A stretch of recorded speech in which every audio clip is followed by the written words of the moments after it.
La scène du bar à lait n'était pas seulement étrange, elle était illégale. Les membres du casting ont été arrêtés. L'acteur principal a failli devenir aveugle, Kubrick.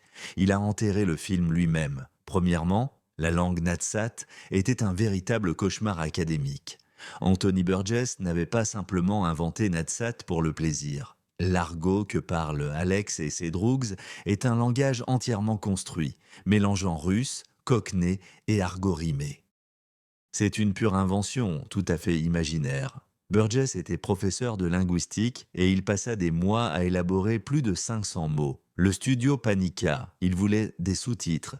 Kubrick refusa. Il força le public à apprendre par le contexte, comme s'il était plongé dans un pays étranger. Malcolm McDowell passa des semaines avec un coach de dialecte juste pour obtenir le bon rythme, la partie la plus sauvage. Les censeurs soviétiques, qui regardaient ainsi des copies piratées, le comprenaient chez mieux que les anglophones, car la moitié des mots étaient déformés en fait. Russe. Tu sais comment te comporter en public, n'est-ce pas? Oh mon frère. Le spectacle d'horreur était excellent, Deka signifie fille en russe. À la fin du tournage, le casting n'arrivait pas à parler cette langue sur le plateau en public. Numéro 2, ces pinces palpébrales étaient du matériel médical réel. La scène de la technique Luco fait grimacer tout le monde, et pour une bonne raison. Ces dispositifs métalliques qui maintiennent les yeux d'Alex ouverts. On les appelle des verrous de paupières, des outils chirurgicaux réels utilisés lors d'opérations oculaires. Un vrai médecin était sur le plateau pour les appliquer. Les yeux de Malcolm McDowell devaient être anesthésiés avec des gouttes toutes les quelques minutes afin d'éviter des dommages permanents, mais voici ce qui s'est passé. Lors d'une prise, les pinces ont griffé sa cornée. McDowell a été temporairement aveuglé et s'est précipité tout de suite à l'hôpital.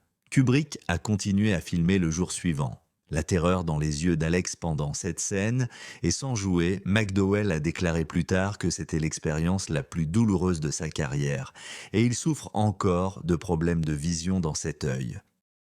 Il s'agit de vraies gouttes anesthésiques qui sont administrées entre les prises. Troisième point, le film a reçu une classification X bien avant que quiconque ne le voie. La MPAA a jeté un coup d'œil rapide au scénario et lui a attribué une classification X bien avant que le tournage ne commence. Non pas pour le sexe, mais pour le ton général de dépravation morale dans son ensemble. Kubrick ne s'en souciait pas. Warner Bros. Lui, s'en souciait vraiment. Ils l'ont supplié de l'adoucir. Sa réponse, il l'a rendu pire. Les scènes de viol, la violence, le sadisme jubilatoire. Chaque dirigeant de studio qui regardait les rushs en éprouvait une nausée physique. Un dirigeant de Warner Bros. A dit, célèbrement, « Nous ne pouvons pas sortir cela. Nous serions assassinés. » Mais Kubrick avait le montage final dans son contrat. Le film est sorti avec la note X inchangée, ce qui en fit le film X le plus grand public jamais sorti par un grand studio. Les propriétaires de salles furent effrayés. Certains refusèrent de le projeter. D'autres engagèrent des vigiles, craignant de possibles émeutes. Numéro 4, Kubrick a volé son film dans les salles britanniques. Voici un rebondissement inattendu après un an passé dans les salles britanniques. Kubrick a lui-même retiré son film, et non le studio. Pas les capteurs, Kubrick lui-même. Pourquoi des menaces de mort? Après plusieurs crimes imitants, y compris une brutale intrusion à domicile où les assaillants chantaient Singing in the Rain, la famille de Kubrick a reçu des menaces détaillées.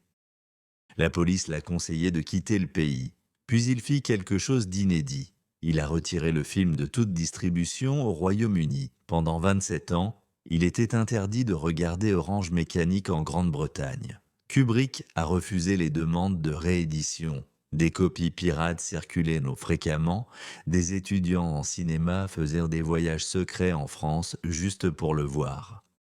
Ce n'est qu'après la mort de Kubrick en 1999 que sa famille a enfin autorisé son retour dans les salles britanniques. Toute une génération de Britanniques a grandi en sachant qu'ils ne pouvaient pas regarder un film dans leur propre pays. Cinquième point, Malcolm McDowell a détruit les côtes de ses partenaires de jeu. La scène d'intrusion à domicile était censée être chorégraphiée. Ce n'était pas le cas du tout. Kubrick a dit à McDowell de se lâcher complètement tout en attaquant le rôle de Patrick McGee. McDowell l'a pris au mot en entier.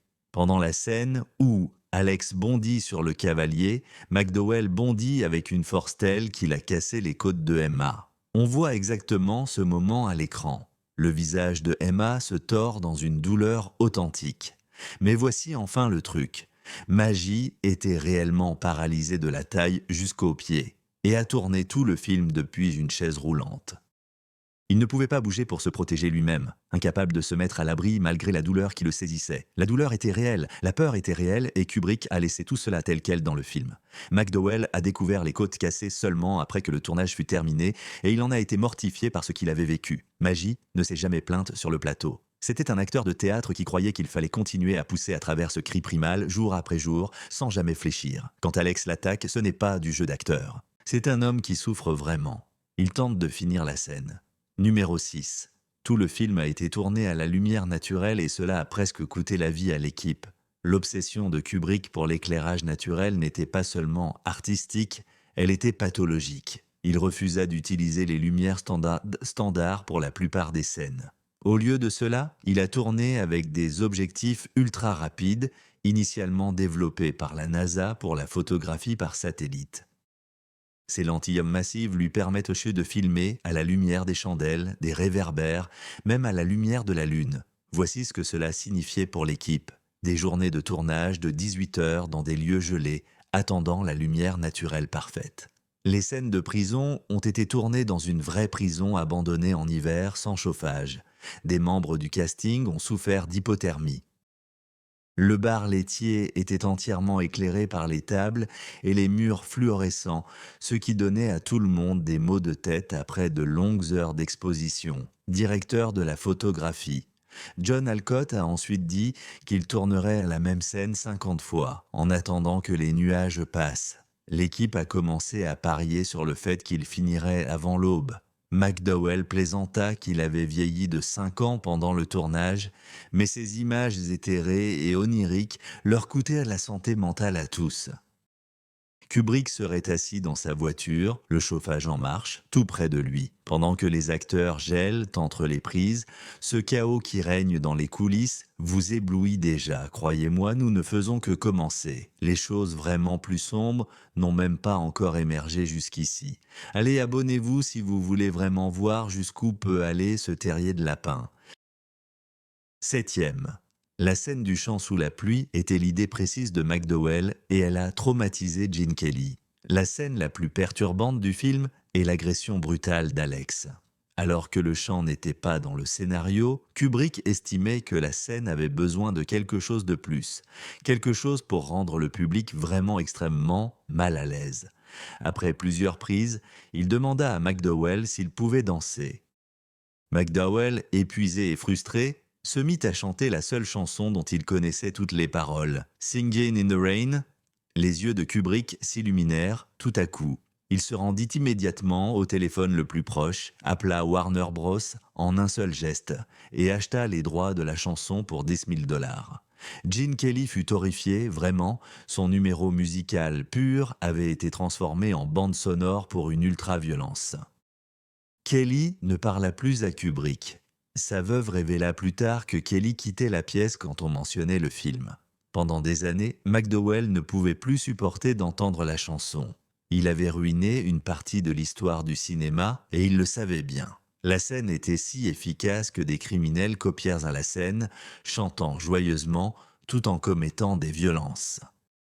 Cela est devenu une carte de visite pour les sociopathes. Kubrick avait pris l'innocence elle-même et l'avait peinte en noir. Numéro 8. David Bowie, Mick Jagger et les Beatles voulaient tous jouer avant que McDowell n'obtienne le rôle. Les choix de casting de Kubrick étaient franchement insensés. Le studio a vraiment exercé une forte pression pour David Bowie. Il était jeune, beau et très dangereux.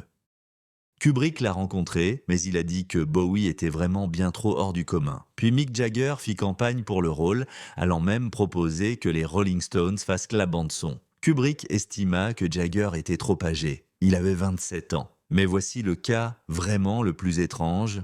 Les Beatles voulaient réaliser Clockwork Orange comme prochain film, après Help. John Lennon jouerait le rôle d'Alex, et Paul serait, lui, l'aumônier de la prison. George serait quant à lui le travailleur social et Ringo le jeune brutal. Ils approchèrent de Kubrick en 1965, mais il les refusa sans équivoque. Plus tard, il déclara « Pouvez-vous l'imaginer ? Cela aurait été tout à fait une comédie ». Le rôle a finalement été attribué à Malcolm McDowell, après que Kubrick l'eut vu dans If, où il interprétait encore un autre jeune violent.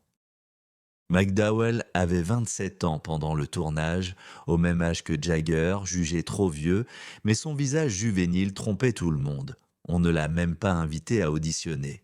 Kubrick l'a appelé et dit « Tu es Alex, numéro 9 ». Les actrices du casting féminin avaient des gardes armés. Le traitement des femmes par le film était si brutal que des conséquences réelles ont suivi dans le monde réel. Les actrices jouant des victimes du viol ont reçu des menaces des deux côtés. Les conservateurs qui pensaient qu'elles promeuvaient la dépravation et les extrémistes qui estimaient ne pas être allés assez loin. Adrienne Corey, qui jouait Madame Alexander, avait besoin de protection après la sortie du film. Ça devient très sombre. Pendant le tournage des scènes d'agression, Kubrick faisait évacuer le plateau de tout le personnel non essentiel, puis passait des heures pour la prise parfaite. Plus tard, Corey a révélé qu'elle était vraiment traumatisée, pas par le jeu d'acteur, mais en répétant sans fin les scènes, pendant que Kubrick testait les angles durant le tournage. L'actrice qui jouait la Dame Chat était tellement bouleversée par sa scène de mort qu'elle refusa de regarder le film fini. Plusieurs actrices du casting formèrent tout un groupe de soutien informel pendant la production. Ils se rencontraient en secret pour discuter de leur malaise face à la façon dont Kubrick filmait la violence. Aucun d'entre eux n'en parlait publiquement pendant des décennies, craignant que cela mette fin à leur carrière. La misogynie du film n'était pas seulement à l'écran, elle s'est infiltrée dans la production. Warren Clarke, qui jouait Dim plus tard, a admis que le casting se sentait complice de quelque chose de perturbant. Le numéro 10, de vrais criminels ont commencé à copier le film, et Kubrick le savait. Dans les mois qui ont suivi la sortie, les services de police en Angleterre ont signalé une recrudescence des crimes d'imitation. La presse les a nommés « attaques orange mécanique ». Des groupes de jeunes hommes déguisés en DRS, parlant NDZ, ont commis des violences en fredonnant une musique classique, l'affaire la plus atroce. Une jeune néerlandaise de 17 ans a été violée par une bande qui chantait sous la pluie. Ses agresseurs lui ont explicitement dit qu'ils étaient en train de recréer le film. Un adolescent britannique a frappé un sans-abri à mort portant le costume d'Alex. Lorsqu'il a été arrêté, il a cité des répliques d'eau du film comme défense. D'ici à 1973, les crimes imitateurs étaient devenus une épidémie. Les tabloïds britanniques ont passé au crible les chiffres de plus de 30 crimes violents directement inspirés par le film. En 2 ans, les procureurs ont commencé à utiliser le film comme preuve d'intention. Kubrick a reçu des rapports de police sur chaque crime. Des amis disent qu'il est devenu paranoïaque, installant des systèmes de sécurité élaborés chez lui. Il avait créé quelque chose qui échappait à son contrôle. Un art qui, tout à fait, éliminait le poids de ses crimes et ce qui l'a enfin poussé à retirer le film des cinémas britanniques dans des lettres privées. Il écrivit « Je n'aurais jamais imaginé que la vie imite l'art ». De façon si grotesque que l'obscurité entourant ce film va encore plus loin.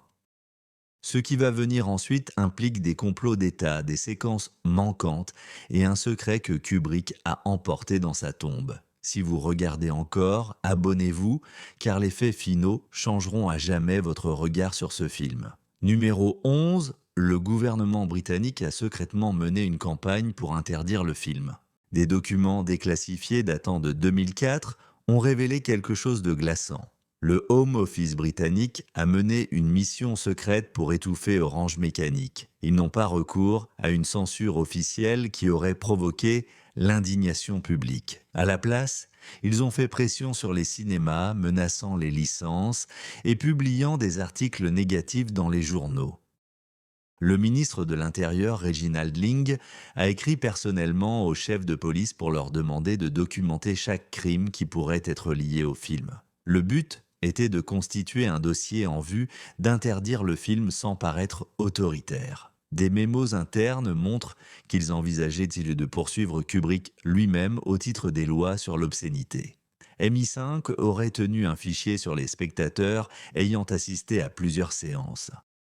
Les conseils locaux ont été encouragés à utiliser des ordonnances de sécurité publique pour bloquer les projections. Dans un cas, la police de Hastings a interrompu une séance de cinéma en cours, affirmant qu'il y avait un danger d'incendie inexistant. D'ici 1973, plus de 30 villes britanniques avaient interdit le film par une guerre bureaucratique. Kubrick l'a retiré lui-même en 1974. Le gouvernement avait déjà gagné, clairement. Ils l'ont laissé porter le blâme pour la censure. Ils avaient orchestré la conspiration. La vérité n'est apparue que lorsque les demandes d'accès à l'information ont révélé le complot. Des décennies plus tard, la démocratie face à l'art dangereux n'était pas le débat, c'était le silence. Étranglement numéro 12, Kubrick l'a coupé. 30 minutes qui n'ont jamais été retrouvées.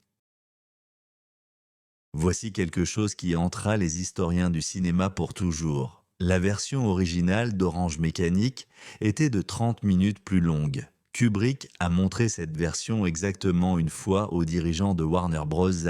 À la fin de 1971. Leur réaction a été si violente et négative que Kubrick a immédiatement détruit les rushs, non conservés, non archivés, détruits physiquement. Il a lui-même mis la pellicule dans un incinérateur. Que contenaient ces 30 minutes? Selon un dirigeant qui l'a vu, le contenu était impossible à regarder au-delà de tout ce qui pouvait être regardé. Dans la version publiée, rumeur subsiste sur ce qui a été coupé. Une scène de viol étendue qui a fait vomir les cadres, une séquence où Alex tue un enfant.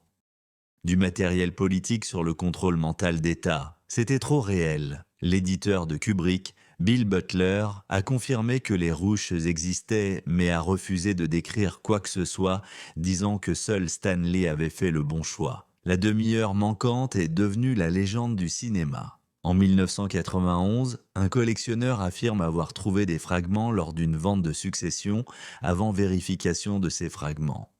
Sa maison a brûlé, peut-être par accident. La paranoïa entourant ces scènes chez Kubrick l'a suivi sans relâche jusqu'à sa mort. Il aurait confié à sa femme d'empêcher absolument toute reconstitution à partir de notes ou de scripts. Tout ce qui se trouvait dans ces 30 minutes, Kubrick a jugé que l'humanité n'était pas prête à le voir. Numéro 13, Malcolm McDowell a été mis sur liste noire pendant de nombreuses années pour avoir interprété le personnage d'Alex. Alex Delarge a détruit la carrière de Malcolm McDowell pendant près de 10 ans. Il pensait avoir créé un méchant iconique. Hollywood le voyait inapte au travail. Les réalisateurs ne voulaient pas le voir. Les studios l'ont exclu des auditions. Un directeur de casting l'a dit, « Personne ne veut voir un violeur comme héros romantique ». Entre 1972 et 1979, Malcolm McDowell passa de la muse de Kubrick à Poison, un échec au box-office. Il fut contraint d'accepter des films d'exploitation et des films de série B juste pour payer les factures. Lindsay Anderson, qui l'a dirigé, aurait logiquement dit que McDowell avait commis un suicide professionnel. Le typecasting était si sévère que McDowell a développé un problème d'alcool. Il ne pouvait pas sortir dans la rue sans que les passants ne crient vraiment après lui, le dévisage tout se recroquevillent de peur feinte. Des femmes traversaient la rue pour l'éviter, des parents éloignaient leurs enfants. Le rôle qui aurait dû lancer sa carrière vers la célébrité fit de lui, au contraire, un paria. Ce n'est que dans Time After Time, 1979, que Hollywood lui donna une autre chance de jouer H.G. Wells, le personnage le plus doux qui soit. Plus tard, McDowell a qualifié cela de 8 ans passés en prison dans le film. L'ironie d'aujourd'hui, c'est qu'il est adoré pour avoir joué Alex. Il a payé cette prestation par les années les plus fastes de sa carrière. « Je suis devenu le monstre, dit-il, et les monstres n'ont pas de fins heureuses. » Le numéro 14, le film prédisait des programmes gouvernementaux de modification du comportement qui se sont réellement produits. Voici le fait qui devrait vous terrifier. Orange Mécanique n'était pas de la science-fiction. Pendant que Kubrick tournait, la CIA menait MK-Ultra, un vrai programme avec drogue, électrochoc et torture psychologique pour changer le comportement. L'utilisation de techniques psychologiques du film, la CIA avait déjà essayé des versions. Le docteur Ewan Cameron à Montréal détruisait leurs esprits avec des doses massives de LSD et une thérapie électroconvulsive, cherchant à reconstruire leur personnalité. Le gouvernement britannique menait des programmes similaires à Porton Down, utilisant des soldats comme cobayes. Quand le film est sorti, plusieurs psychiatres ont secrètement contacté Kubrick pour lui demander d'où venaient ces informations. Il n'avait pas connaissance des programmes classifiés. Il avait simplement imaginé ce que les gouvernements pourraient faire avec la science du comportement. Par pur hasard, il avait révélé de véritables horreurs. En 1975, MK Ultra fut partiellement déclassifié. Les journalistes remarquèrent les similitudes. Immédiatement, le traitement fictionnel du film parut fade devant la réalité. Les victimes d'expériences réelles de contrôle mental menées par le gouvernement ont ensuite cité Orange Mécanique dans des procès, affirmant que cela avait démontré que le public les aurait crus plus tôt. Kubrick aurait été ébranlé d'apprendre cela. Son univers dystopique était en train de se réaliser. Il avait voulu prévenir d'un avenir possible. Au lieu de cela, il avait accidentellement documenté le présent. Certains enquêteurs considèrent qu'il savait plus qu'il ne l'avait admis. Des sources lui avaient fourni des informations. Nous ne le saurons jamais, mais le film demeure l'image la plus fidèle de la modification du comportement gouvernemental jamais réalisée, car elle était déjà réelle. Numéro 15, Anthony Burgess détesta vraiment le film et tenta de faire retirer son propre roman. L'auteur qui a créé Orange Mécanique a passé les 20 dernières années de sa vie à tenter de le détruire. Anthony Burgess a écrit le roman en seulement 3 semaines, croyant mourir d'une tumeur au cerveau. Il ne mourait pas. Il le considérait comme une œuvre mineure jusqu'à ce que Kubrick la rendit mortelle. Puis Burgess s'en prit à sa propre création avec un venin éblouissant. Il a qualifié le film de grossière déformation qui manquait totalement le sens de son livre. Kubrick avait coupé le dernier chapitre dans lequel Alex sort naturellement de la violence et choisit le bien sans elle. Burgess disait que l'histoire était devenue une glorification du mal. Il a commencé à refuser de signer des exemplaires du livre lors de lectures publiques. Il dirait au public de ne pas l'acheter. Quand les universités l'enseignaient, il écrivait des lettres furieuses aux professeurs. Il a même tenté d'acheter les droits auprès des éditeurs pour les retirer de l'impression. L'argent tiré du film l'a rendu riche. Il a donné la plus grande partie à des œuvres de charité, appelant cela l'argent du sang. Dans une interview de 1985, il a dit « J'ai créé un monstre et Kubrick lui a donné vie. Maintenant, je le regarde détruire tout ce que j'avais vraiment voulu dire. » Le succès d'Orange Mécanique a éclipsé absolument tout le reste. Burgess a écrit plus de 30 romans, tous oubliés sur son lit de mort en 1993. Il aurait dit à sa femme « Je regrette de n'avoir jamais écrit cette fichue chose du tout ». Le créateur est mort en haïssant sa création la plus célèbre, une ironie parfaitement mécanique de numéro 16 tout à fait. Les dirigeants de Warner Bros. Se battaient physiquement pour décider de la sortie du film. Le combat au conseil autour d'Orange Mécanique tourna en violence. En novembre 1971, Warner Bros. A tenu une réunion d'urgence pour décider de sortir le film. La moitié des cadres voulaient l'enterrer, l'autre moitié sentait l'argent. La dispute s'est intensifiée. John Cale, chef de production, aurait frappé Leo Greenfield, chef de la distribution. La sécurité a dû les séparer. Le combat ne portait pas sur le mérite artistique. Il visait franchement la survie. Plusieurs membres du conseil avaient reçu des menaces de mort rien que lors des projections de l'industrie. Des groupes catholiques organisaient déjà des boycotts. La MPAA a menacé de créer une classification au-delà du X pour ce film. Ted Ashley, le président du studio, a regardé le film une fois et aurait dit qu'on allait en enfer pour cela.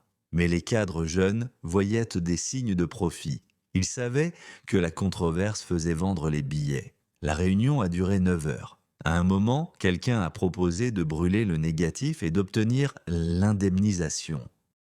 Kubrick a dû être convoqué lors d'une conférence téléphonique pour rappeler son montage final prévu par le contrat. Le vote sur la sortie a été pris par Steve Ross, propriétaire de Warner Communications. Il n'avait même pas encore vu le film. Il a regardé les chiffres prévus du box-office et a dit Sors-le. Cette décision a changé le cinéma sans que l'avidité de Ross ne l'emporte sur la prudence. Orange Mécanique aurait été enfermé dans un coffre-fort pour toujours. Les dirigeants qui s'y sont fermement opposés ont été discrètement réaffectés. John Cole, qui a lancé le coup pour défendre le film, fut promu. Il semble que la violence ait fonctionné des côtés de l'écran. Le numéro 17, les drogues du bar à lait étaient des réels et les acteurs ont été vraiment défoncés. Le Korova Milk Bar servait Milk Plus. Le lait était mélangé à des drogues. Pendant le tournage, les acteurs pensaient que les bouteilles contenaient du lait ordinaire avec colorant. Ils avaient tort. Kubrick, jamais. Le perfectionniste fit en sorte que le service des accessoires ajoute des substances réelles pour provoquer des réactions authentiques. Non pas des drogues dures, mais divers stimulants légaux et hallucinogènes légers tirés de magasins de santé, ainsi que des concentrations de caféine qui seraient illégales aujourd'hui. Malcolm McDowell n'a découvert cela qu'après avoir bu l'équivalent de quelques prises et senti son cœur s'emballer. L'autre Dru rapporte des expériences similaires. Warren Clark n'a pas dormi pendant 2 jours. James Marcus a eu de légères hallucinations. Les effets étaient assez subtils pour que les acteurs pensent que ce n'était que de l'adrénaline liée au jeu. Kubrick ne leur a jamais dit. Ce n'est qu'à la soirée de fin de tournage qu'un assistant accessoiriste ivre et coupable a avoué ce qu'il avait bu. Le casting était furieux mais ne pouvait en aucun cas prouver quoi que ce soit. Kubrick avait pris soin d'utiliser que des substances légales. Plus tard, McDowell dit que cela expliquait pourquoi ces scènes du Milk Bar semblaient si vraiment dérangées. Nous n'étions pas défoncés du tout. Nous étions défoncés. Le studio ne s'en était jamais rendu compte. Si elle avait une assurance responsabilité civile, cela aurait entraîné sa fermeture. La production de Kubrick avait littéralement drogué ses acteurs sans leur consentement pour obtenir une énergie parfaitement instable, même selon les normes des années 1970. C'était une violation odieuse. Mais regardez à nouveau ces scènes, les yeux vitreux, les mouvements tressaillants, l'énergie à peine maîtrisée. Ce n'est pas le jeu d'acteur méthodique, c'est la chimie 18. Une société secrète de fans a maintenu le film vivant pendant l'interdiction au Royaume-Uni. Quand Kubrick retira Orange Mécanique des cinémas britanniques en 1974, il déclencha un phénomène clandestin. Des sociétés secrètes apparurent dans les universités pour projeter des copies pirates. Elles se nommaient clubs de drogue et opéraient comme des cellules résistantes. Les membres utilisaient NatSat comme code et les lieux de réunion étaient indiqués par des messages cryptiques dans les journaux étudiants. Le plus célèbre était à Cambridge, où un futur membre de Python, Eric Hill, aurait organisé des projections mensuelles dans les caves de la fac. La police perquisait parfois ces réunions, confisquant tirages et du matériel. Pris sur le fait, les participants risquaient l'expulsion, mais les projections ont duré 25 ans. Les bootlegs venaient de partout, le Prince français avec des sous-titres en anglais, des copies VHS granuleuses enregistrées à partir du câble américain. Même les versions Super 8 tournées sur les écrans de cinéma, peu importait la qualité. Le visionnage du film interdit en fit une chose. Le groupe d'Oxford a créé tout un rituel. Des spectateurs déguisés en docteurs, ils buvèrent du lait et récitaient le dialogue à l'unisson. Dès les années 90, ces projections clandestines étaient devenues une tradition. Lorsque le film fut finalement réédité en 2000, de nombreux critiques et britanniques l'avaient déjà vu des dizaines de fois illégalement. L'interdiction avait produit le contraire de son objectif. Au lieu de tuer le film, elle l'a rendu mythique. Une génération de réalisateurs britanniques cite ces projections illégales comme des expériences formatrices. Danny Boyle l'a vu à 16 ans dans un entrepôt de Glasgow. Christopher Nolan l'a regardé dans un dortoir de Cambridge.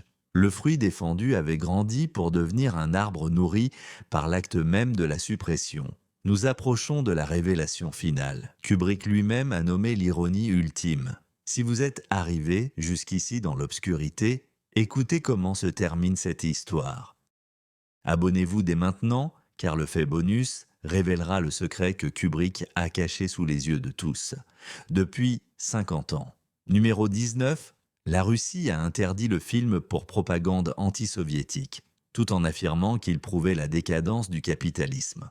La réponse soviétique à Orange Mécanique fut une schizophrénie brillante. Officiellement, ils l'ont interdit en tant que propagande anti-soviétique à cause de l'argot NAD-SAT influencé par le russe. Ils pensaient malin que Burgess se moquait du russe et, par extension, de la culture soviétique. Mais en même temps, les publications du Parti communiste écrivaient des analyses montrant comment le film montrait le déclin inévitable de la société capitaliste. Ils le projetèrent secrètement pour les cadres du parti comme matériel pédagogique sur l'effondrement moral de l'Ouest. Des documents du KGB déclassifiés en 1991 révélaient qu'ils avaient consacré d'importantes ressources à analyser si Kubrick était agent CIA par des messages subliminaux. La paranoïa était si profonde qu'ils enquêtèrent sur des expatriés russes qui avaient été des Burgess à développer, acquiescer et s'asseoir, les soupçonnant d'être des agents doubles. Pendant ce temps, des copies piratées circulaient dans l'underground soviétique plus rapidement qu'en Grande-Bretagne. Des étudiants en cinéma de Moscou faisaient circuler des copies de 9e génération à peine visibles. L'ironie n'était pas perdue pour personne. Un film sur le contrôle mental autoritaire était à la fois réprimé et célébré par de véritables autorités. Le réalisateur soviétique Andrei Tarkovsky l'a regardé illégalement et l'a qualifié de film soviétique le plus soviétique jamais réalisé par l'Occident, un commentaire qui aurait pu le faire arrêter lorsque le film fut finalement projeté légalement en Russie en 1991. Après la chute de l'URSS, les spectateurs riaient à des scènes différentes de celles des spectateurs occidentaux. Ils ont reconnu le double langage bureaucratique et le sadisme institutionnel qui l'accompagne. L'écart entre la réalité officielle et l'expérience vécue. Comme l'écrivait un critique russe sur Kubrick, il pensait avertir l'Occident, alors qu'il documentait en réalité l'Est. Numéro 20, le dernier chapitre change tout, et presque personne ne l'a lu. Voici le retournement qui recontextualise tout le film. Kubrick a délibérément coupé le dernier chapitre du roman de Burgess, changeant profondément le sens de l'histoire. Dans la fin d'origine, Alex dépasse la violence. Il rencontre Pete, un ancien dru, désormais marié, avec un travail normal, et il réalise qu'il veut une famille, sans conditionnement, sans traitement, juste une maturation naturelle. Il choisit d'abandonner l'ultra-violence car il est tout simplement devenu adulte. Ce chapitre existait dans toutes les éditions, sauf dans l'édition américaine que Kubrick a utilisée comme source. Lorsque Burgess lui en a parlé, Kubrick a refusé de l'ajouter, disant que c'était trop optimiste. Mais voilà ce dont personne ne parle. Kubrick savait exactement ce qu'il faisait. Il transforma une histoire sur la rédemption naturelle en une histoire sur la violence cyclique et le contrôle social. Burgess passa des décennies furieux à propos de cette trahison, mais Kubrick ne s'est jamais excusé. Dans un rare entretien de 1980, il expliqua « Le chapitre 21e est un faux espoir. En réalité, la violence ne s'arrête pas à la maturité, elle devient simplement institutionnelle. » Il avait transformé la parabole humaniste de Burgess en quelque chose d'encore plus sombre. Une vision où la violence est vraiment jeune. Pendue éternellement là où grandir ne signifie que trouver des moyens légaux d'être brutal. Alex guérit, à la fin du film, fantasme sur la violence pendant que des responsables applaudissent. Était-ce le vrai message de Kubrick?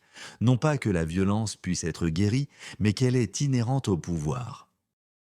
Le chapitre manquant n'était pas un simple oubli. C'était un assassinat de l'espoir, exécuté avec une précision chirurgicale. Fait intéressant, Kubrick avait caché sa propre confession en plein jour pendant 50 ans, révélée en 2019.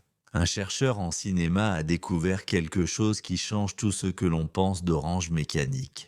Pendant la scène où Alex feuillette des disques au magasin, il fait défiler un album qui n'apparaît que pendant 2 secondes.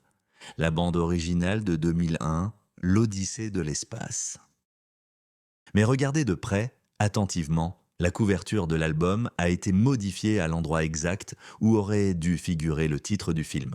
Kubrick a demandé au département des accessoires de le faire modifier afin qu'il lise 2001 à Clockwork Odyssey. Pendant des décennies, cela a été rejeté comme une plaisanterie interne, Kubrick faisant référence à son film précédent, mais lorsque l'image est agrandie et examinée avec soin, les chercheurs ont découvert autre chose dans le petit imprimé à l'endroit où devrait figurer la liste des morceaux. Il y a un message. Je suis devenu le monolithe SK 971. Ce n'était pas du hasard. Durant sa carrière, Kubrick s'est passionné pour le monolithe de 2001, cette dalle sombre qui met en mouvement l'évolution humaine par la violence.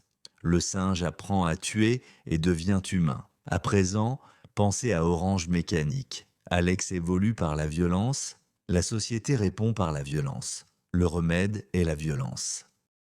Le film lui-même est devenu le monolithe de Kubrick. Un objet noir qui change quiconque le voit, qui bouleverse le public par le choc et l'horreur. Il avait caché son aveu artistique dans une séquence de 2 secondes. Il n'avait pas seulement fait un film sur la violence.